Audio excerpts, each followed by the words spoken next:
ఓం సాయిరా. సాయి భక్తులందరికీ నమస్కారం అండి. అందరూ ఎలా ఉన్నారు ఫ్రెండ్స్? మన సాయినాథుని దయ వల్ల అందరూ బాగుండాలని మనస్ఫూర్తిగా కోరుకుంటూ ఈరోజు ఈ వీడియోనైతే స్టార్ట్ చేస్తున్నాను. ఇక ఈరోజు వీడియోలో బాబాగారు ఎలాంటి సందేశాన్ని తీసుకొచ్చారంటే, తల్లి, తెల్లవారితే నీ ఇంట్లో జరిగే అద్భుతం ఇదే. ఆలస్యం చేయకుండా, నీ బాబా చెప్పేది ఏమాత్రం నిర్లక్ష్యం చేయకుండా ఇప్పుడే విను. ఖచ్చితంగా నీ జీవితం మారుతుంది. నేను మారుస్తాను. అలా మార్చడం నా బాధ్యత. ఒక తండ్రిగా నేనే కదా అన్నీ చేసి పెట్టాలి. ఇక నువ్వు నిశ్చింతగా ప్రశాంతంగా ఉండు. నీ జీవితాన్ని నీకు నచ్చినట్లుగా నేను మార్చబోతున్నాను. నీ బాబా అన్నీ చేయబోతున్నారమ్మా. ఇక ప్రశాంతంగా ఉండు అని బాబాగారితో చెప్తున్నారండి. మరి బాబాగారు మనకేం చెప్పబోతున్నారో, ఎలాంటి సందేశాన్ని అందించబోతున్నారో, తెల్లవారితే ఏం జరగబోతుందో ఇప్పుడు మనం తెలుసుకుందాం. బాబాగారు ఏమంటున్నారంటే, తల్లి, ఇప్పుడు నువ్వు ఒంటరివని ఎందుకు అనుకుంటున్నావు చెప్పు? ఎవ్వరూ నీకు తోడు లేరని, నీ పక్కన నిలవడం లేదని ఎందుకు బాధపడుతున్నావు? ఎన్నో సందర్భాల్లో నేను నీకు చెప్పాను కదా, తోడున్నాను కదా, అన్ని విధాలుగా కూడా నేను నీకు పక్కనే ఉంటూ ధైర్యాన్ని అందిస్తూ ఉన్నాను. మరి ఆ ధైర్యం ఏమైపోయింది? ఎందుకు నువ్వు నమ్మకాన్ని పోగొట్టుకుంటున్నావమ్మా? నీ బాబా ఉన్నారు కదా తల్లి. నువ్వు ఎప్పుడూ కూడా ఒంటరిగా ఉన్నానని అస్సలు అనుకోవద్దు. ఏకాంతంలో ఉన్నట్లుగా నువ్వు జీవిస్తూ ఉన్నావు కాబట్టే 4 గోడల మధ్య కూర్చుని కన్నీటి రూపంలో నీ బాధను బయటకు పంపిస్తూ, నాకు తోడుగా ఎవ్వరూ లేరు, నా బాబా కూడా నన్ను వదిలేశారు, ఇక జీవితమంతా నేను ఇలా ఒంటరిగా ఉండిపోవాల్సిందేనా, నాకు తోడుగా ఎవ్వరూ రారా అని ఇలా రకరకాలుగా నువ్వే ఊహించేసుకుంటున్నావు, నువ్వే ఆలోచించేసుకుంటున్నావు. అందరిపై కూడా ఎంతో ప్రేమగా ఉంటున్నాను కదా, నా బంధాన్ని ప్రాణం కన్నా ఎక్కువగా ఇష్టపడుతూ ఉన్నాను కదా, ప్రతి క్షణం నా బంధాన్ని జాగ్రత్తగా చూసుకుంటూ ఉంటున్నానే. అలానే నా పిల్లలకు ఏ బాధ ఉన్నా, ఏ కష్టం వచ్చినా, ఆరోగ్య సమస్యలు వచ్చినా సరే నేను వెంటనే ముందుకు వచ్చి, బాబా నాకే ఎందుకు ఇలా జరుగుతుంది అని, నా పిల్లలకు మంచి ఆరోగ్యాన్ని ప్రసాదించు బాబా, నా పిల్లలు బాగుండాలి, కుటుంబం బాగుండాలి, సంతోషంగా ప్రశాంతంగా ఉండాలి అని ప్రతి క్షణం నేను నా బిడ్డల కోసం, నా బంధం కోసం, నా కుటుంబ సభ్యుల కోసం తల్లడిల్లిపోతున్నాను కదా. మరి ఎందుకు బాబా నన్ను ఎవ్వరూ పట్టించుకోవడం లేదు, అసలెందుకు ఎవ్వరూ నన్ను అర్థం చేసుకోవడం లేదు అని బాధపడుతున్నావు కదా. నేను చెప్పినవన్నీ అక్షర సత్యాలే బాబా అని నువ్వు అంటున్నావు కదమ్మా. బిడ్డా, ప్రస్తుతం నువ్వు అవి అనుభవిస్తూనే ఉన్నావు. నీ మనసులో ఇవన్నీ కూడా ప్రశ్నలు తిరుగుతూ ఉన్నాయి కదా. అయితే నీ సాయి సమాధానం విను. నీ బంధం నిన్ను పట్టించుకోవడం లేదని, నీ పిల్లలు కూడా నిన్ను లెక్క చేయడం లేదని, కుటుంబంలో ఎవ్వరూ అర్థం చేసుకోవడం లేదని, నీ మనసులో ఉన్న బాధను పట్టించుకోవడం లేదని దిగులు పడుతూ ఉన్నావు కదా, ఒంటరివని కుమిలిపోతూ ఉన్నావు కదా. చూడమ్మా, ఇకపై నువ్వు ఎప్పుడూ కూడా ఒంటరివి అని అస్సలు బాధపడకు.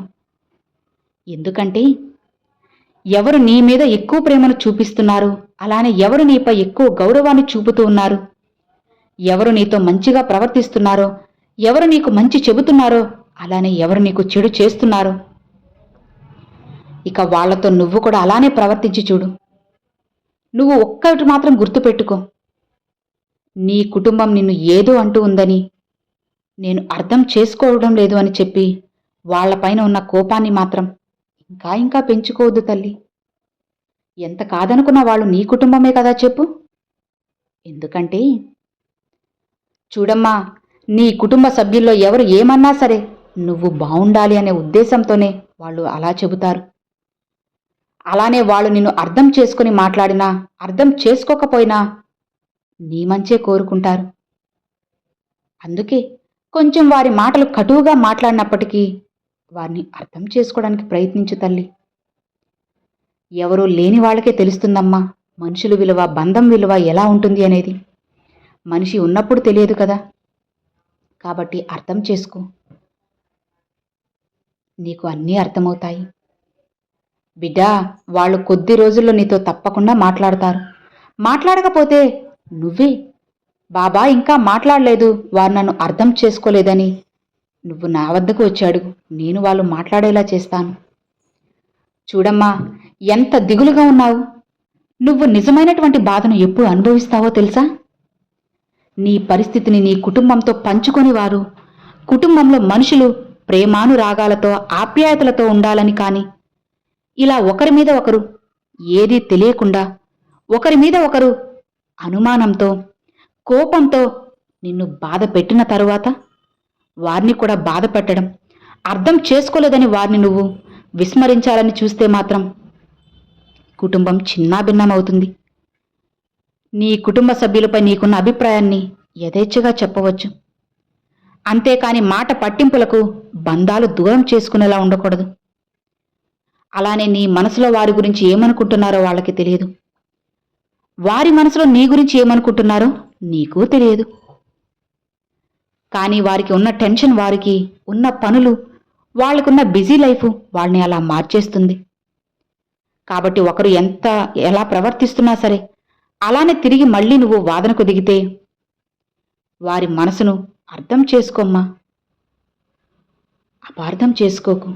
ఒక మెట్టు దిగాలే కదా, అప్పుడే కదా బంధాలు నిలబడతాయి. ఇది జీవితంలో నువ్వు ఎప్పుడూ కూడా మర్చిపోకు. బిడ్డా, నీ మంచి కోరే చెబుతున్నాను. ఈ సమాజంలో ఇప్పుడున్న ఈ రోజుల్లో మన మంచి కోరేవాళ్ళు చాలా అరుదు. అలాంటి వారిని ఎప్పటికీ కూడా దూరం చేసుకోవద్దు. మన వాళ్లే కదా, మన మంచి కోసమే కదా, మన మంచి కోరుకునే వాళ్లే కదా. మనల్ని కసురుకుంటే ఏముందిలే, ఒక మాట అంటే ఏముందిలే, పడదామని అర్థం చేసుకోవాలి. ఇలా ఎప్పుడైతే నువ్వు మంచిగా పాజిటివ్గా అనుకుంటావో కుటుంబ సభ్యులపైన అలగద్దమ్మా. నీకు ఏదైనా సమస్య వస్తే, ఏదైనా ఇబ్బంది కలిగినా నీ బాబాకి చెప్తావు కదా, అన్నీ నేను సరిచేస్తాను. నీకంతా కూడా చెడు జరుగుతూ ఉంటే నేను ఎందుకు చూస్తుంటాను? నీకు మంచే చేస్తాను. నువ్వేంటో నీ కుటుంబానికి అర్థమయ్యేలా చేయాలి, అంతే కదా? సరే, అలానే చేస్తాను. నీ బంధాలను దానికోసంగా దూరం చేసుకోవద్దమ్మా. బిడ్డా, ఎవరు ఎక్కడ ఎలా ఉండాలి, ఎదుటివారితో ఎలా ప్రవర్తించాలి అనేది నీకు బాగా నేర్పిస్తాను. అందరితో మంచిగా ఉండడం వల్ల చేతగానితనమే అవుతుంది. కాబట్టి అది నీలో లోపమవుతుంది. ప్రతిసారి మోసం చేసేవాడికి మళ్ళీ మళ్ళీ అవకాశాలు ఇవ్వకూడదమ్మా. జాగ్రత్త పడాలి. మంచి తత్వం ఏంటి అంటే, పక్కవాళ్ళు ఏం చెప్పినా 1కి 10 సార్లు నువ్వు ఆలోచించు. గుడ్డిగా నమ్మకు. నీ సొంత నిర్ణయాలు తీసుకో. అలానే నీకు ఏదైతే మంచి జరుగుతుందో, నీ కుటుంబానికి ఏం చేస్తే మంచి జరుగుతుందో ఆ నిర్ణయమే నువ్వు తీసుకోవాలి. అలానే నువ్వు నీ కుటుంబ సభ్యులను ఖచ్చితంగా అర్థం చేసుకోవాలి. ముందుగా నువ్వు చేసే ఏ పనైనా సరే ఎదుటివారికి నచ్చాలి అని ఎప్పుడూ ఆలోచించకు. మంచిగా ఉండాలి అని అనుకో.